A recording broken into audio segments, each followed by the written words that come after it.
This week, we welcome Kyle McNulty, founder and host of Secure Ventures, to discuss easy ways for businesses to become more resilient. In the leadership and communication section, 10 questions great bosses ask themselves, 5 cybersecurity traits for a successful career, 3 security priorities to support the new hybrid workplace, and more. Business Security Weekly starts now. This is Security Weekly, for security professionals, by security professionals. Broadcasting live from G-Unit Studios in Rhode Island, it's the show where we explore the business of security to improve the security of business. Your trusted source for actionable insights on leadership, communication, and innovation. Get ready for Business Security Weekly. Cyber risk and compliance automation is finally here. Legacy GRC systems cannot support the powerful, real-time automation and oversight that organizations require to take risks that matter to succeed. CyberSync continuous control automation ingests data from the IT GRC stack to update controls against regulatory requirements and risks in real time, delivering insights and visibility. See how members of the Fortune 500 are saving millions annually by visiting securityweekly.com/cybersync. People require access from anywhere to resources everywhere, but legacy security is ill-equipped for today's hybrid organization. Appgate SDP delivers zero-trust network access for hybrid workforces and workloads, empowering trusted users with secure, frictionless connections to only what they need. Make your attack surface invisible and reduce time to provision by 91% with Appgate SDP, a leader in the 2021 Forrester ZTNA New Wave. Learn more at securityweekly.com/Appgate. We're proud to announce CISO Stories, a new podcast series in partnership with Cybersecurity Collaborative and Cyber Reason. CISO Stories features the candid perspectives and experiences of frontline senior security executives and dives deep into timely security topics. CISO Stories is hosted by Todd Fitzgerald, VP of Cybersecurity Strategy at Cybersecurity Collaborative, and Sam Curry, Chief Product and Security Officer at Cyber Reason. Listen weekly as they speak with extraordinary CISOs by visiting securityweekly.com/CSP. Welcome to Business Security Weekly. This is episode number 238, recorded November 1st, 2021. I am your host, Matt Alderman, here in Colorado. It is officially my 3-year anniversary at Security Weekly. I remember this date extremely well. Joining remotely are my co-hosts. First, Mr. Jason Albuquerque. Welcome, Jason. Hey, Matt. Congratulations on your anniversary here. I got to watch the Patriots eke one out yesterday while we were walking around doing some trick-or-treating with the kids. So, I don't know. Nice. You're going to give me some ulcers, man. We eked it out. Oh, don't even get me started with football this weekend. Also joining me is my other co-host, Mr. Ben Carr. Welcome, Ben. Hey, Matt. How's it going today? Nice to be back after a little Halloween trick-or-treating yesterday. Congrats on the 3-year. Thank you. Yeah, I got on the call this morning. They look at me and they go, wait, it's No Shave November. I said, yeah, but today's November 1st. I shaved this on the 31st of October, so I'm still legit. That's because my costume, by the way, I had an 80s porn mustache for my costume this weekend. And after Halloween, my wife's like, yeah, you got to take that thing off. Did you go as Ron Jeremy? We just went as an 80s couple. And so I had to put the 80s mustache on. And anyways, if you're on my wife's Facebook, you could have gone with see Magnum PI or Tom Selleck Magnum PI, but you went there. Right. You went there. Yeah, I had to. Join us for our next live webcast on November 4th to learn about pragmatic steps to reduce your software supply chain risk. Then join us on November 11th to learn the key insights and takeaways from the 2021 OWASP Top 10. Visit securityweekly.com/webcast to save your seat. Don't forget to check out our library of on-demand webcasts and technical trainings at securityweekly.com/on-demand. Kyle McNulty is a cybersecurity jack of all trades. He has worked in consulting for several years, most recently leading the cloud security and DevSecOps practices for CDW Focal Point. He also has his own podcast, Secure Ventures, where he interviews CEOs and founders in the space. Additionally, he is a founder himself, building a cybersecurity consulting marketplace to solve problems that he has faced firsthand. Kyle, welcome to Business Security Weekly. Hey, it's great to be here. It's almost like you've done 237 of these in the past. Those ads were looking pretty slick. Well, the show started before I officially came over. So I think 3 years worth of podcasts is 44 times 3. So that's 132 webcasts that I think I've hosted on Business Security Weekly. When they started this, it was Mr. Santarcangelo and Paul started it back when he left Tenable back in 2016. So yeah, I didn't do them all, Kyle. Sorry. That's okay. And I think I came on board at episode 101, I think was my first episode. Yeah, so you've been on a while too, Jason. Yeah. All right, Kyle, we're going to talk how to build better resiliency, but let's start with kind of defining business resilience and then what can or can't security do to help build a better business resiliency. Let's start there. Yeah, sure. So, I mean, obviously, when you think about business resiliency today, security plays a key role in that. I think that's just proven by how mainstream media and the news channels have actually picked up security incidents, given just the outcomes that they have on the businesses themselves. So if you think about Colonial Pipeline, for example, I'm in San Diego, so the Scripps breach earlier this year was certainly a key one. Business resiliency directly ties into security because security threats and impacts and attacks ultimately threaten the ability for these businesses to continue operating. So again, for Colonial Pipeline, their key capability was to be able to deliver that oil as needed. But in that case, it was actually the safety mechanism that the operators took that threatened the resiliency rather even than the attack itself.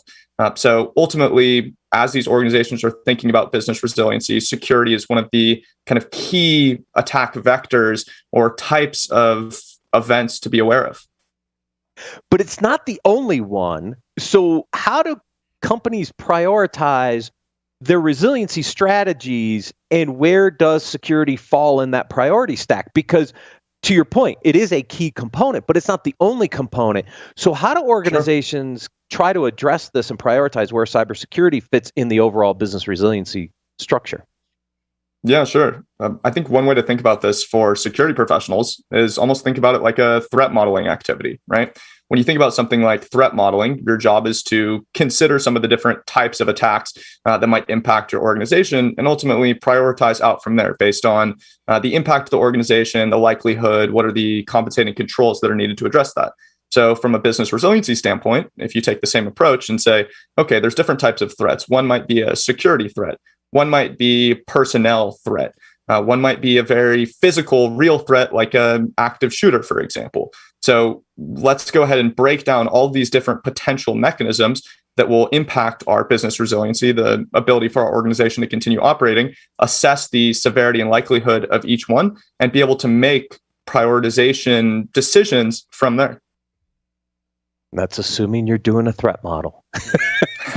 That is. I mean, ultimately, I've seen this in action in many instances, and you know, it's very telling. One of our sister companies does mergers and acquisitions, right? They help handle mergers and acquisitions for organizations, and not only are they doing the normal due diligence with financial due diligence, they're going in, they're looking at the physical assets of the organization, but more and more they're starting to look at things like technical debt and cyber risk as part of that upfront due diligence process. So it just shows you how important business resilience is and where cybersecurity plays, to the point where acquiring companies are actually assessing that. Are you seeing that now, Kyle? I mean, again, over the course of the last year or so, I'm seeing it more and more.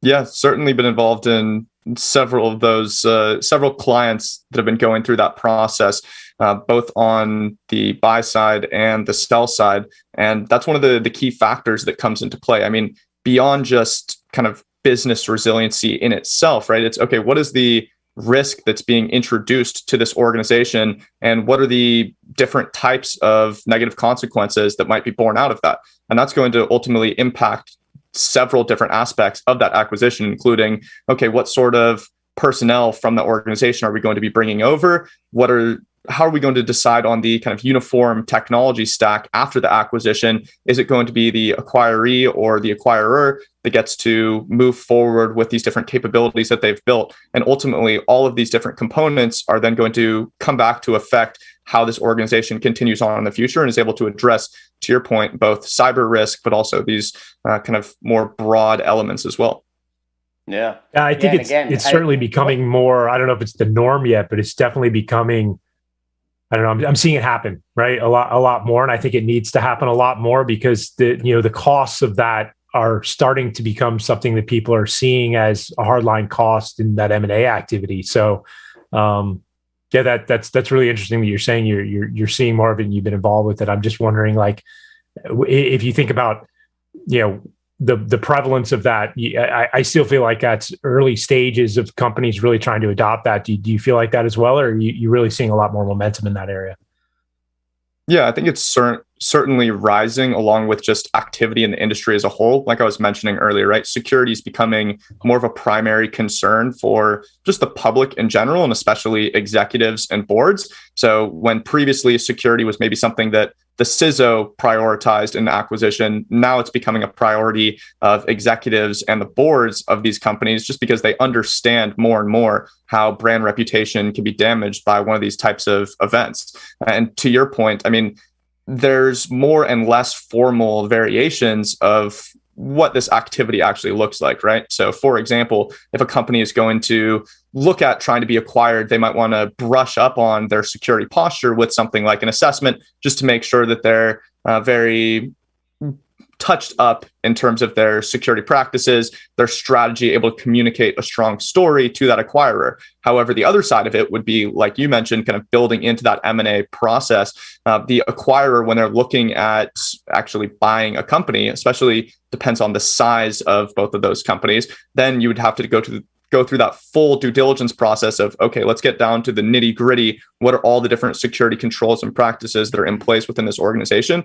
And how is that going to integrate into ours? What is the risk that's being introduced? How does that affect the dollar amount that we're willing to pay here? So there's different levels on that maturity scale in terms of how security can be involved within that process. Yeah. And we have a really good... go ahead, Jason. I was just going to say, Matt, to Kyle's point, I was going to say that's the conversation I'm hearing more and more, is what type of risk would we be taking on, and what's the monetary value around that risk, and then what is it going to take to remediate that, so that way the integration goes smoothly and there's no risk that we're taking on, right? So, in many instances, it's conversations around what's it going to cost to remediate so we can finish the deal. Yeah, right. The point I want to bring up, the one I remember the most for this is the Verizon Yahoo deal, right? Yeah, that's what Yahoo had the big breach, right? Yeah. And it did impact the price that Verizon ended up paying for Yahoo, knowing that it had exposure for this breach. Yeah, that's the most public one, right? Yeah. And the piece that I was going to add too, right, is it's one thing to go ahead and assess the monetary value that's going to be required in order to fix risk and try to remediate it. Okay, what controls are we going to need to implement? It's much harder to actually assess what is the cost of the risk that exists in the organization. So obviously the two don't necessarily equal one another. An acquiring company might not have to remediate all of the risk that exists within that acquiree. That's just the nature of security in itself.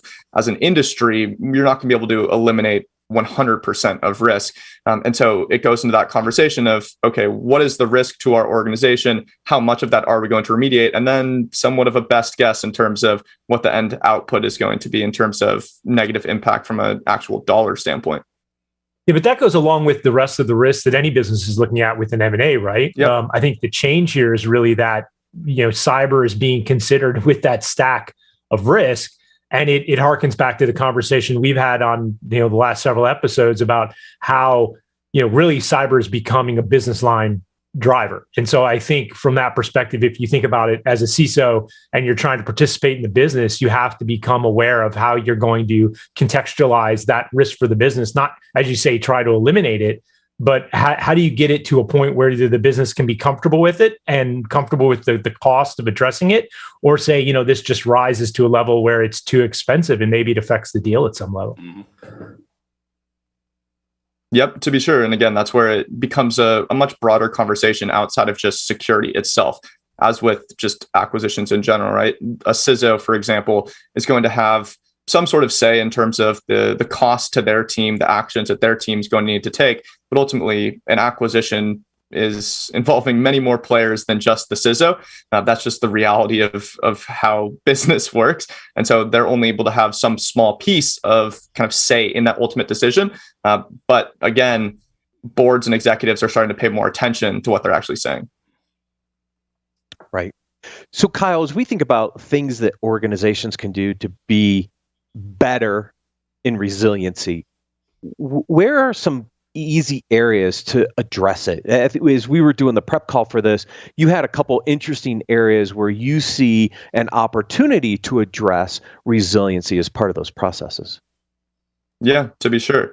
I mean, as you mentioned, just an introduction, right? I specialize mostly in cloud security and DevSecOps. And I think ultimately those two areas are certainly just key growth areas for organizations as a whole. So, I mean, with the cloud, more and more organizations are looking to the flexibility and scalability of some of these different resources, and more organizations are moving towards DevOps methodologies to be able to deliver software faster and more reliably. But each of those have security considerations that come along with them as well. And oftentimes folks and organizations haven't quite adapted to these new mechanisms for actually producing software or deploying products. And so security is trying to play catch up. Now, as a result, that leaves a lot of opportunity in these areas, but it certainly can be difficult to actually figure out how to go about those. So there's lots of new standards that have come out that are doing a great job of guiding some of these different folks. There's certainly a big talent gap that exists in both of these areas today. There's already negative unemployment in the cybersecurity industry as a whole, and these two kind of functional domains are certainly no exception there. So it's certainly challenging for CISOs and other security leaders to think about, well, how am I going to address some of these different areas? But thankfully, more and more resources are becoming available. Yeah, I want to double click on each one of these. Let's start with cloud security, because inherently the cloud is more resilient in some respects. Now, it depends on how you set up your architectures, and do you have multiple zones and other things, but that also creates complexity that can create security challenges, right? Like leaving a misconfigured S3 bucket and the next thing you know, all your data's been exposed isn't an optimal business resiliency strategy. So how do you address some of those aspects of the inherent resiliency built into cloud, but also the challenges when deploying cloud?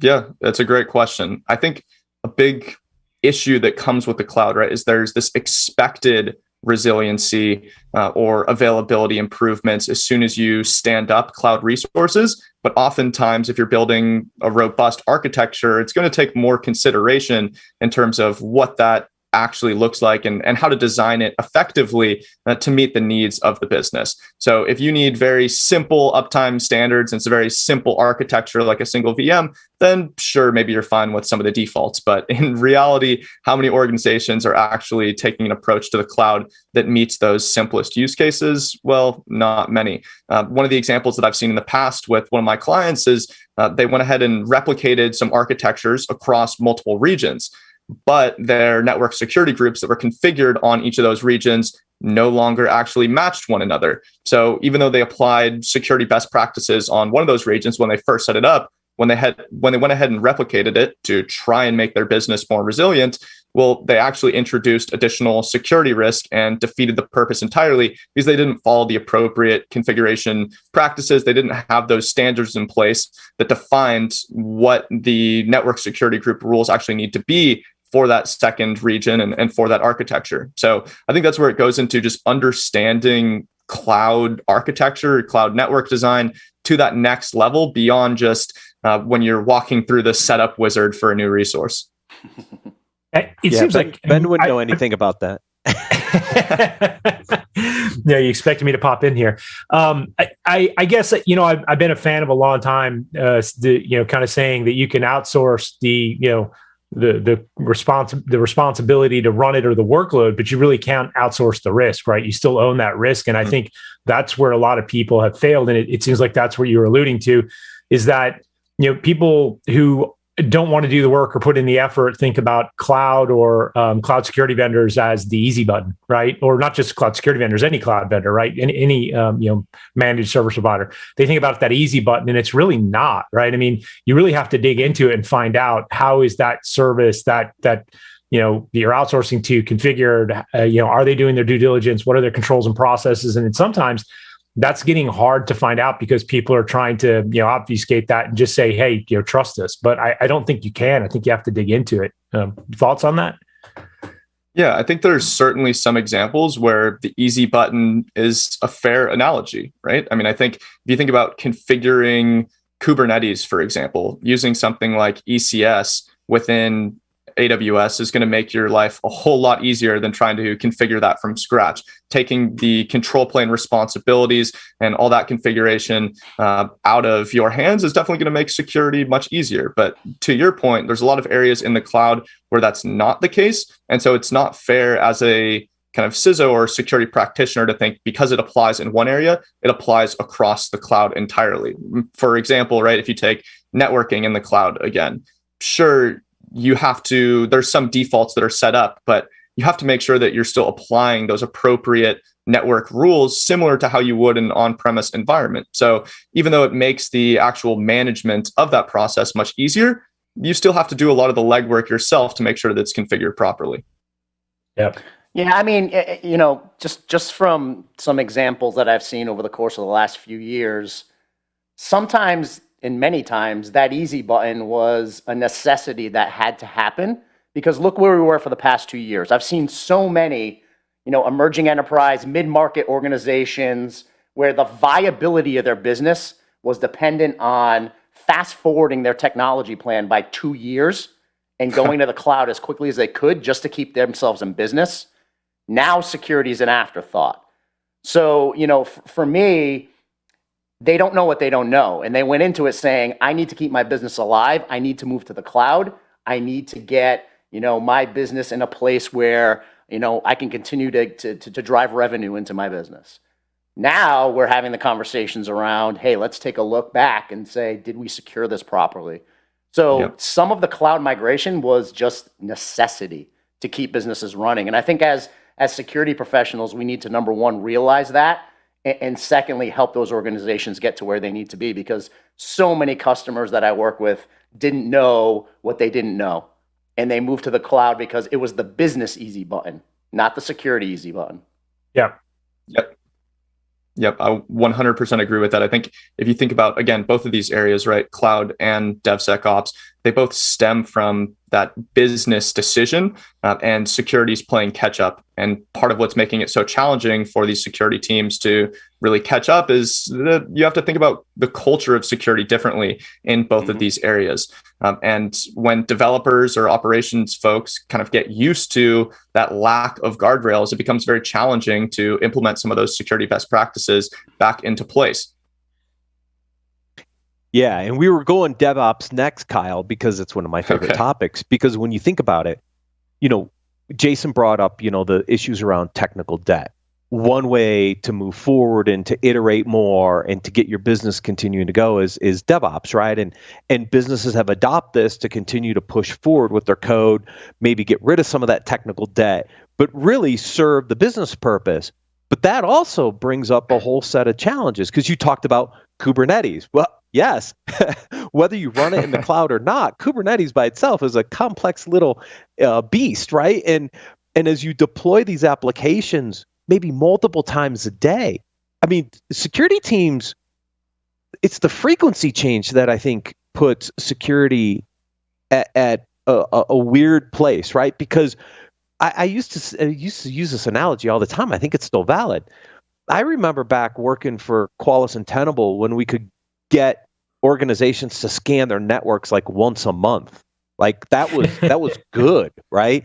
Think about the number of changes happening with these code releases multiple times a day. Yep. They're not used to the frequency, which creates some challenges to secure and make those applications resilient as well. And the remediation Yep. path is different then too, right? Typically. I mean, Right. you're not talking about the same way to remediate in those environments that you were in a legacy environment where you scan monthly.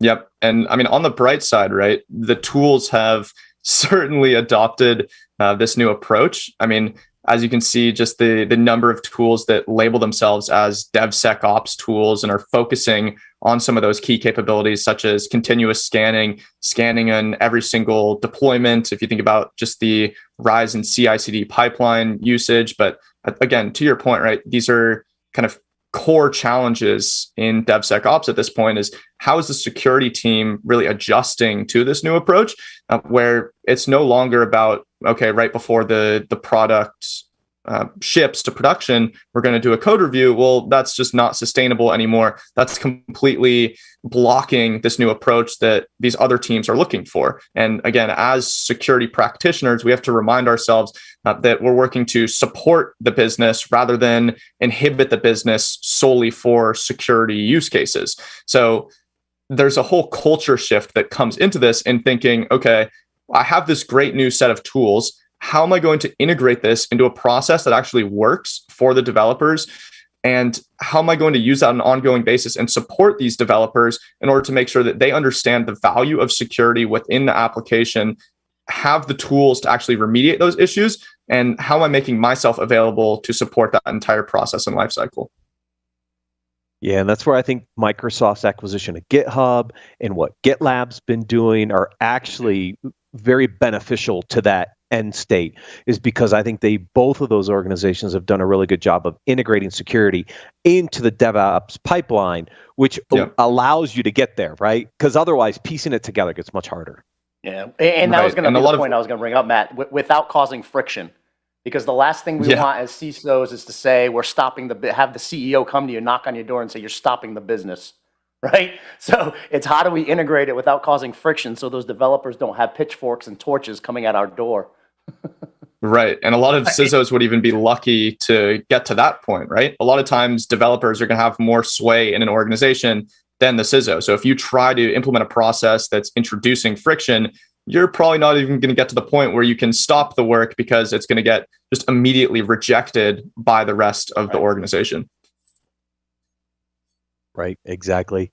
Kyle, thank you so much for joining us on Business Security Weekly. That's been great to be here. I appreciate you all having me. And with that, we're going to take a quick break and then cover the leadership and communications articles for this week.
Cybersecurity is about more than just technology. It's about how people behave with emails, data, and cloud applications that directly impacts your company's security posture. Security works best when it's ingrained in the culture of your organization. To learn how to build a security culture and transform your employees from targets into a strong line of defense, head to securityweekly.com/proofpoint and visit their Cybersecurity Awareness Center. Every 11 seconds, there's a new ransomware attack. Oil pipelines, universities, corporations, all paying millions of dollars. Barracuda says, don't pay the ransom. Before a ransomware attack occurs, train your teams to recognize an attack and use anti-phishing technology. Protect your applications, and they can't get onto your network. Simple backup and restore solutions quickly recover your data without paying the ransom. Build your ransomware protection plan now by visiting securityweekly.com/Barracuda. That's securityweekly.com/Barracuda. Let's face it, cyber attackers have the advantage. Extra Hop is on a mission to help you take it back. Regain the upper hand with security that can't be undermined, outsmarted, or compromised. When you don't have to choose between protecting your business and moving it forward, that's security uncompromised. See how it works in the full product demo, free online at securityweekly.com/Extra Hop. To Business Security Weekly, I am your host, Matt Alderman, joined by Jason Albuquerque and Ben Carr. InfoSec World 2021 is proud to announce its keynote lineup for this year's event. Hear from Robert Herjavec, plus heads of security at the NFL, TikTok, U.S. Department of Homeland Security, Stanford University, and more.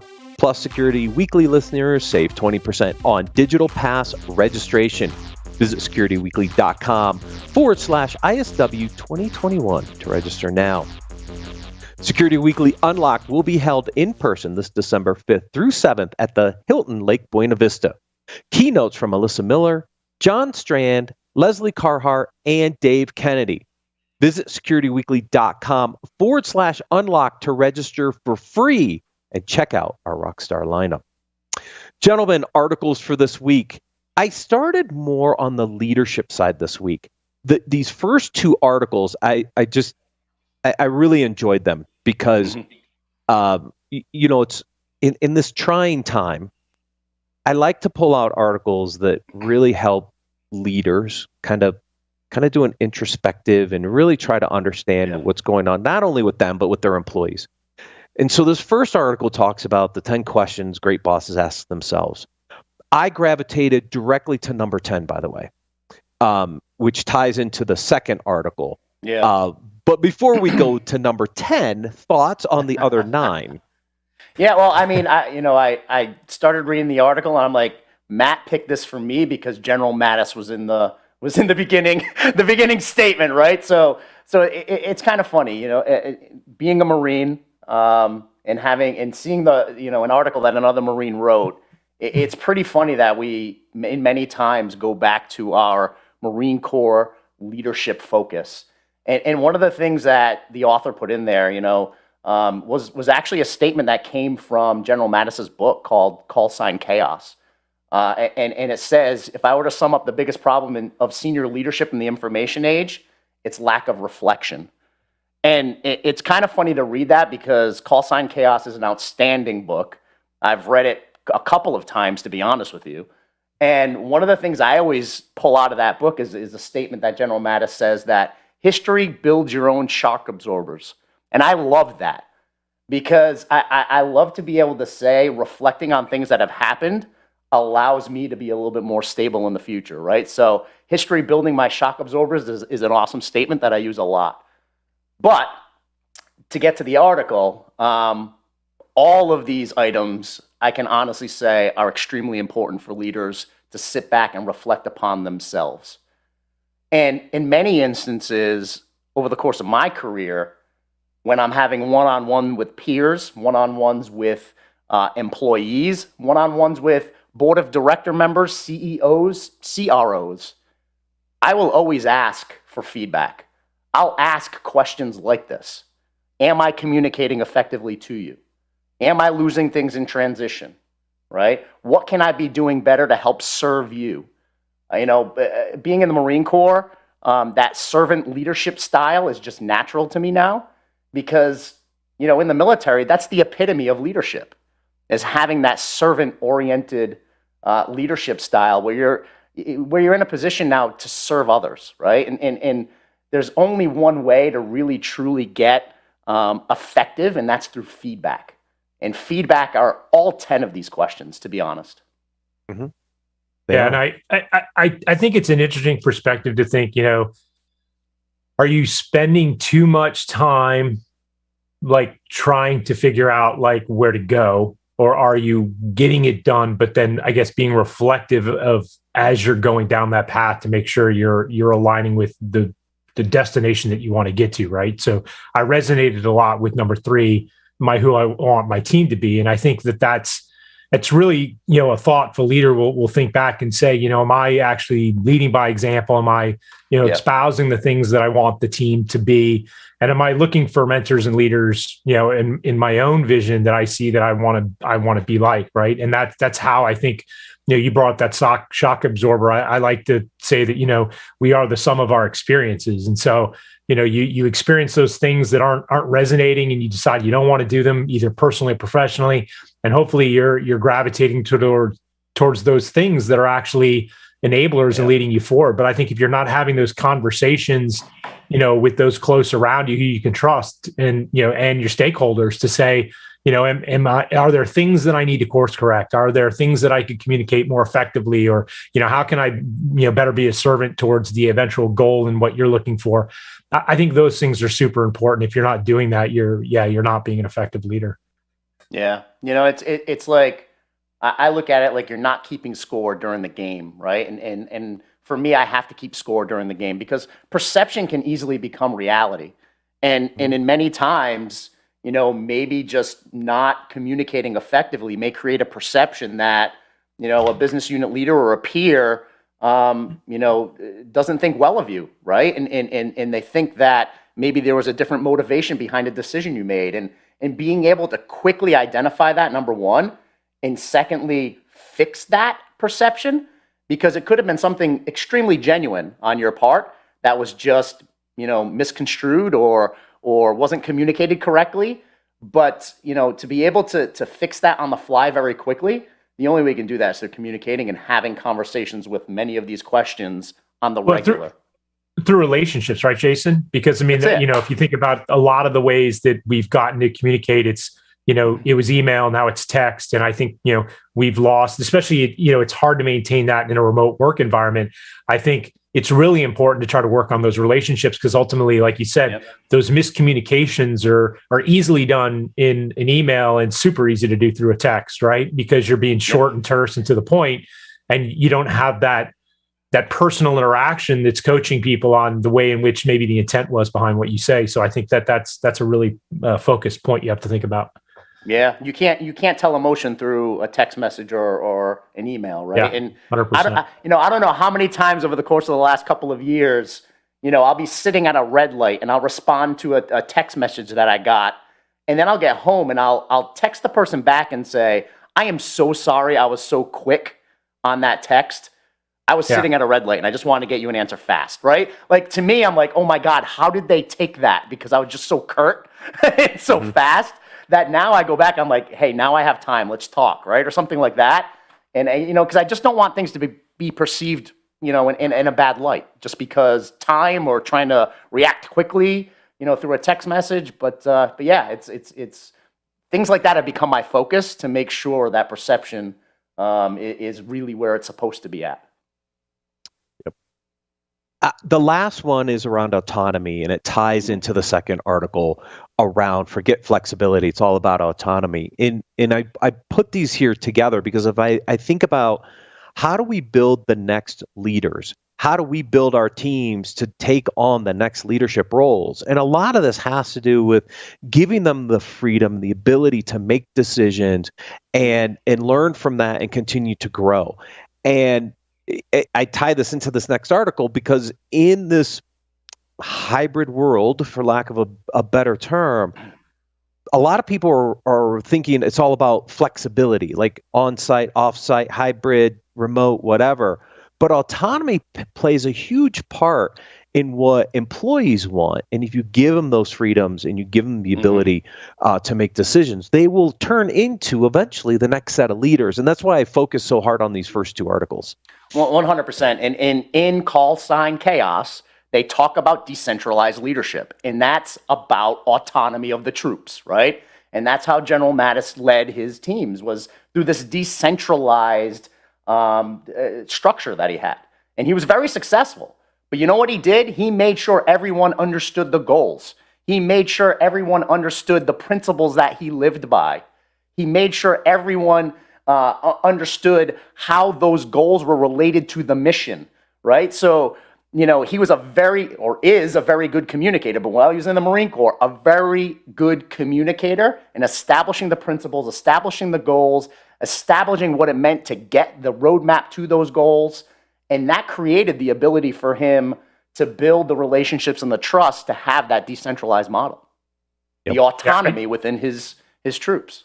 There's two sides to that, right, Jason? I mean, you know, I think you highlighted really appropriately, you know, guardrails and objectives, right? What are the guardrails you have to stay in? What are the objectives you're trying to reach? And communicating that effectively to the people you work with, and, you know, ultimately having that effectively communicated to you to understand, you know, what's the risk mission for the CISO to operate on within the company. But then the other piece of that is, I think we need to coach. I mean, people don't natively necessarily understand this in every case. We need to coach those people on, you know, how to develop that rapport and that trust relationship. You know, I think, you know, trust is earned, not necessarily given. We have to let people risk to fail, but at the same time, we have to course correct and bring them back in and explain to them, okay, here's how you violated that guardrail, or here's how you didn't reach the objective.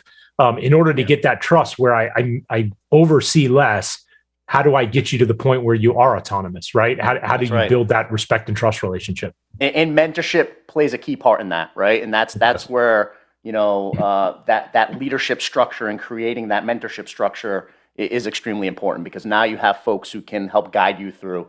And that's one thing that General Mattis did really well, is he was, you know, he's a great mentor at the end of the day, right? And he built that within his ranks to become great mentors and leadership mentors. But when things would fail, he would fail fast, right? Fail fast and then pivot. Right.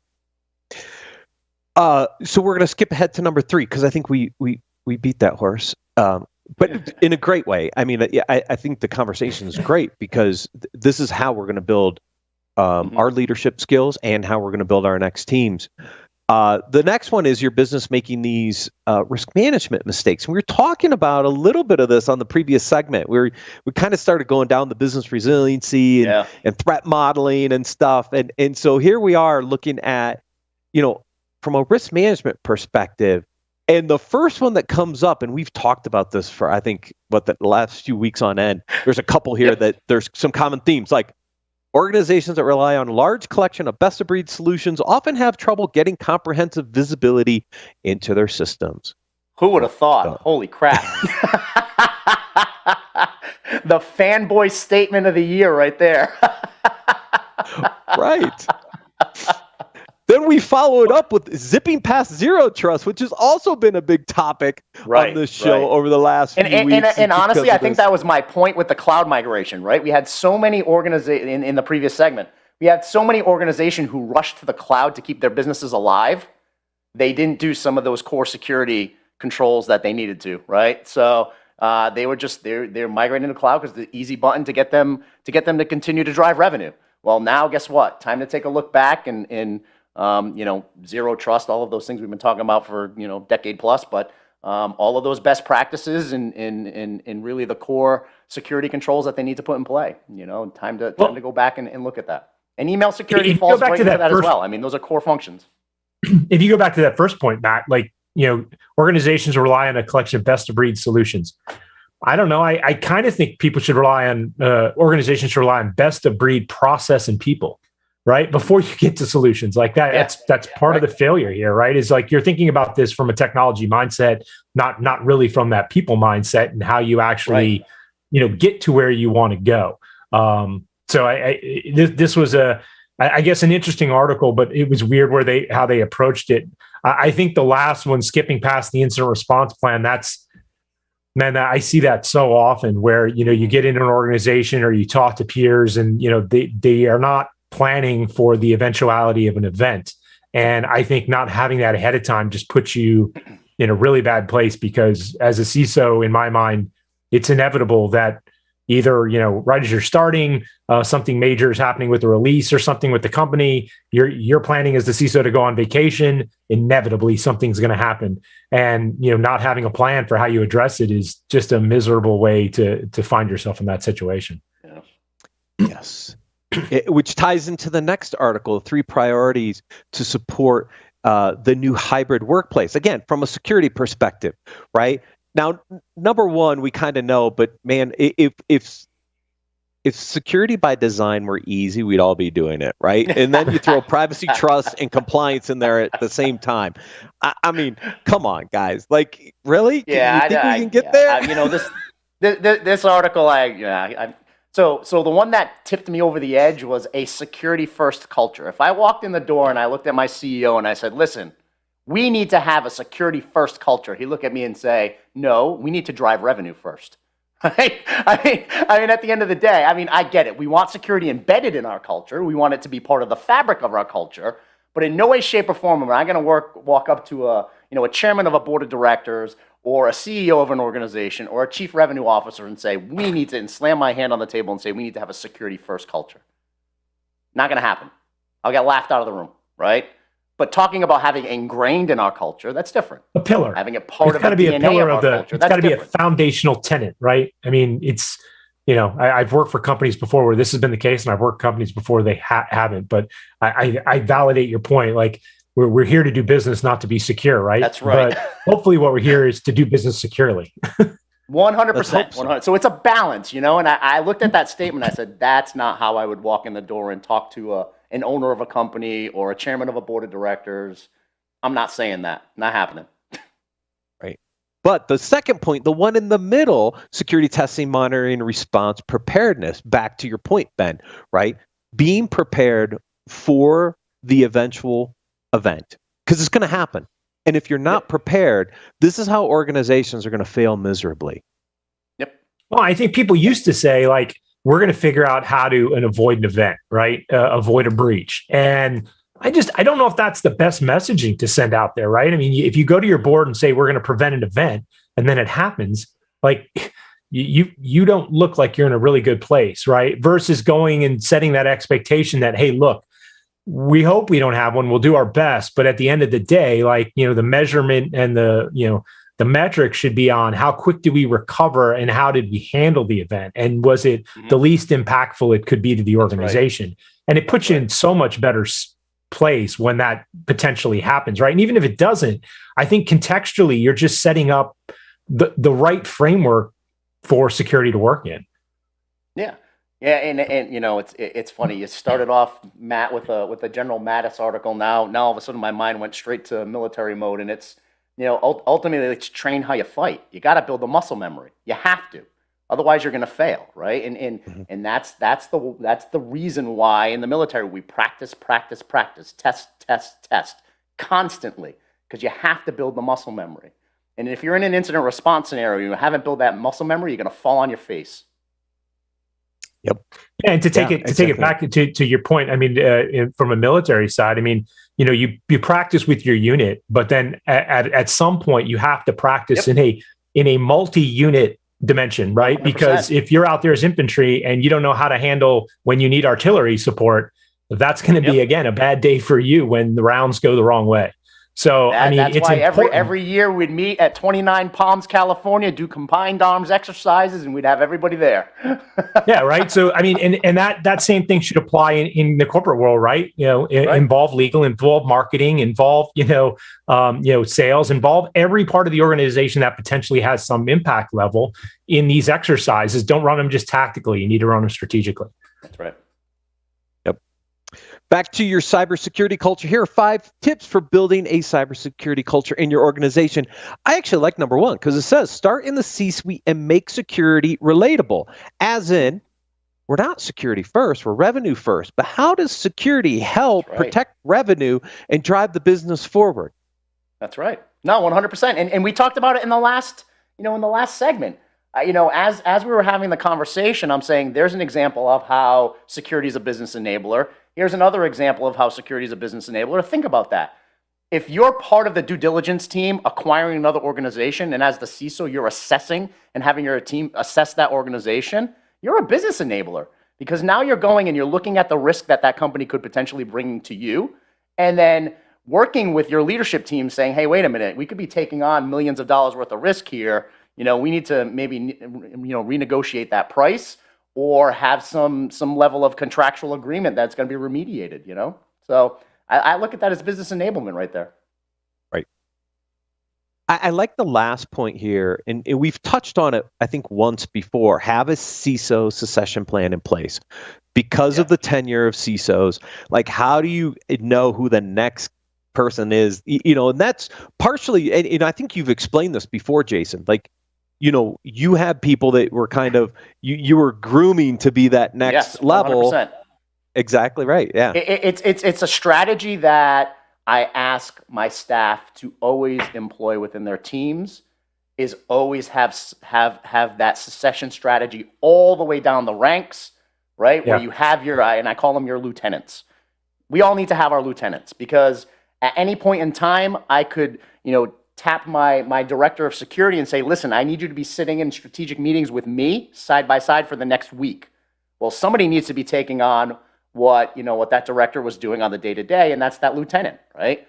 That lieutenant's going to come in, and that's going to give them on-the-job training on really sitting in those shoes, right? So, for me, it's a necessity within our organization. And then again, that may be just military style coming out all over again, but it's something that I'm extremely passionate about, that we all have to have our lieutenants. We all have to have that person you can trust. At the end of the day, I want to be able to go on vacation myself, right? They want to be able to go on vacation for a week or so, and we need to have those trusted folks that can step in our shoes and do the job. Yeah, that's just operational organizational maturity, right? You have to get to that point where you're developing that next cadre of people as they come up, and figuring out how to do that, like you said, for your team as well as yourself, right? Mm-hmm. And I think putting that in place also shows you're business savvy, and that you're thinking about those terms. We have to figure out how to. I think it's not just about the session plan internally, but like grooming those people who you're mentoring. If it's not within that same organization, how do they move up to that next step, that next career point in another organization, right? And then having somebody that can backfill them. Because if your plan is just your whole team's going to stay there for the next 3 years, that you're going to be there, next 5 years you're going to be there. Again, that's not going to happen. That's not reality, right? So somebody's going to take another job. It just behooves you to be able to have that person who can step into that role, and you're functioning and you don't have any downtime. Yeah. And Matt, I know you've heard me say this before, but for Ben, I always talk to my direct staff. And again, I try to model the way, because I want them to be doing the same thing. I always say, my job is to teach you how to put me out of a job, because then I'm off to my next best thing. Right. So that's kind of where I've taken my mentorship is, I'm going to teach you to do my job. You're going to teach your direct reports to do your job. And we're going to give professional development by that mentorship style, and I'm a firm believer in that, and you're able to groom a really, really good bench.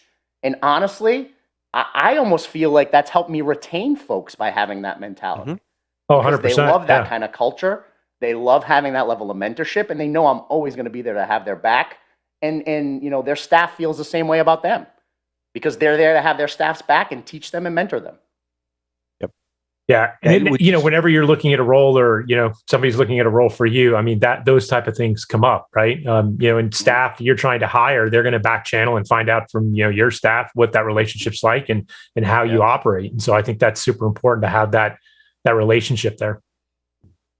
Which ties into the last article, 5 cybersecurity personality traits for a successful career. I think I can boil this down to 2 words for Mr. Albuquerque: aptitude and attitude. Yeah, baby. 100%, right? So it's so funny that you said that, because number 3 says a desire to learn, and underneath it I put, and the aptitude to do so. So you called it, man. You called it. We've done enough of these shows together. I figured I had that one pegged. You got it. Attitude and aptitude. And empathy. I think the last one does play in here a little bit as well, as empathy. I mean, nothing that happens in cybersecurity is easy. And I think empathy is another one, but I had to go to your two because to me you sum it up so beautifully every time we talk about this topic. Well, thank you. I'll take that as a compliment, sir. I have to say that I think empathy is more important than I want to give it credit for, right? Unfortunately, like it would be easy if you didn't have to be empathetic to this, but like a lot of the friction is the empathy for how other parts of the organization are responding to things you're trying to do. And I think, it goes back to that human element. It just goes back to dealing with people, trying to figure out how to operate smoothly. And it, 10 years ago, 15 years ago, empathy was not on my key list of things, but empathy certainly is, up there at the top now, because if you can do things in an empathetic fashion, understand where people's motivations are coming from, makes your job a whole lot easier. Yeah, I couldn't agree more. That's one of the bullets underneath attitude, right? I look at customer service attitude. I look at that servant-centric attitude. Empathy is part of that, right? I mean, being able to put yourself in the shoes of a CFO or someone who works in finance or HR and really figure out their motivations and what's making them tick, and then how you can help enable them. That's part of that attitude. Yep. Absolutely. Gentlemen, always a pleasure. Thank you for joining me today. Thank you everyone for watching and listening. We'll see you next week on Business Security Weekly.